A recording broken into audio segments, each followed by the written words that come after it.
France versus Spain, the final before the final. Twice now, Spain have broken France's heart at the exact moment it mattered most. Euro 2024 semi-final.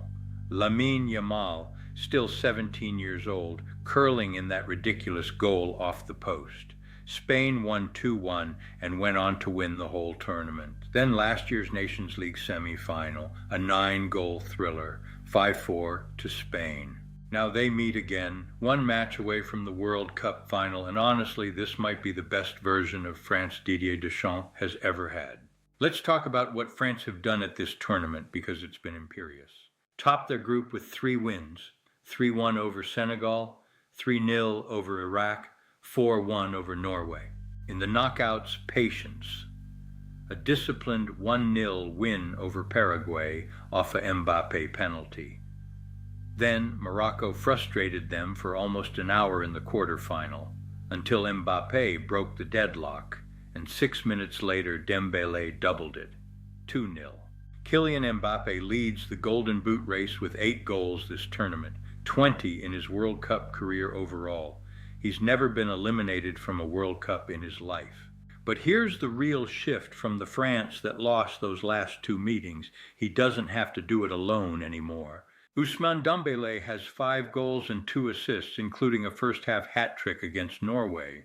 Mikel Olise hasn't scored a single goal, but no player has created more chances for France. 5 assists quietly, the most influential creator on the team. Add in Barcola and Doué off the bench, and this French front line has 5 different ways to hurt you. Spain have taken a very different route to get here. They opened with a frustrating 0-0 draw against Cape Verde, then reminded everyone why they're one of the most gifted sides in the world. 4-0 over Saudi Arabia, 1-0 over Uruguay, topping their group without conceding a single goal. In the knockouts, Portugal pushed them to the very edge before Mikel Merino scored a stoppage-time winner. Belgium tested them again in the quarterfinal. Spain controlled long spells of possession. But once again, it was Merino who delivered, an 88th-minute winner for a 2-1 victory. Merino has now scored the winning goal in 2 straight knockout games, the first substitute in World Cup history to do that. And then there's Lamine Yamal, 19 years old now, and he's created 17 chances this tournament, more than anyone else in the entire competition. Behind him, Pedri, 8 key passes, the metronome who controls the tempo of every single match Spain play. So how do these 2 teams actually set up? Spain build from a 4-3-3 that morphs into an aggressive 3-2-5 in possession. Fullbacks push high, midfielders occupy the half spaces, and everything revolves around Rodri sitting behind it all, controlling the tempo and letting the creative players push forward. Pedri dictates rhythm. Yamal and Nico Williams stretch the defense wide before cutting inside. Out of possession, Spain press hard and hold a high line, which is exactly where the danger lies. If that first wave of pressure gets broken, they can be exposed in behind. France don't need to dominate the ball to hurt you. Deschamps trusts his structure. Saliba and Upamecano dealing with crosses, the midfield closing passing lanes, and 1 turnover is genuinely all they need. Jules Koundé steps forward to create overloads on the right. Olise drifts across the attacking third as a free roaming playmaker rather than a traditional winger. And when they win the ball back, Mbappé and Dembélé are already looking to run in behind. The midfield battle underneath all of this might decide the entire game. Spain want Rodri, Pedri, and Fabian Ruiz dictating where this match gets played. Rodri protecting the space in front of the defense, Pedri escaping pressure and resetting the tempo, Fabian providing the vertical thrust the other 2 don't really offer, exactly like his opener against Belgium. France's midfield exists for a different job entirely: survive Spain's press, shield the back line, and get the ball forward before Spain can reorganize. And here's a real storyline to watch: Aurélien Tchouameni's fitness.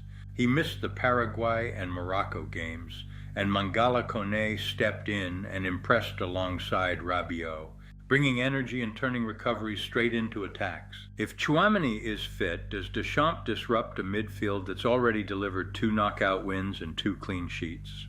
That's a genuine dilemma for him heading into this game.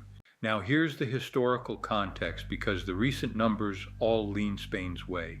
8 wins in the last 12 meetings between these two nations. Spain won the Euro 2024 semifinal. Spain survived that insane 5-4 Nations League semifinal last year. Spain have properly had France's number in this generation. But there's a case that all of that history might not mean much anymore because this France side has changed. 6 straight wins, 16 goals scored, only 2 conceded, 3 straight knockout clean sheets, and Mbappé no longer has to be the entire plan by himself. Some analysts believe Spain have quietly built their whole tournament around control, and that this specific France team, with this much variety in attack, is exactly the kind of opponent built to punish that. Others see it differently, pointing to Spain's set-piece threat, their ability to grind out one-goal wins in the biggest moments, and Lamine Yamal finally getting his signature goal on the sport's biggest stage. It's genuinely one of the hardest games in the tournament to call. Individually, no matchup will get more attention than Mbappé against Yamal, the Golden Boot leader against the teenager who's created more chances than anyone else at this World Cup. They may barely cross paths on the pitch directly, but the way each of them bends the opposing defense could be the difference. Some predictions have this going Spain's way, 3-2, in a high-scoring, all-time classic kind of game, with Spain's defense unable to keep this France attack fully quiet, but Yamal and the bench finally delivering that signature moment. Other analysis leans the opposite way. France's variety, their composure under Deschamps, and their knockout round discipline being exactly enough to finally end this run Spain have had over them.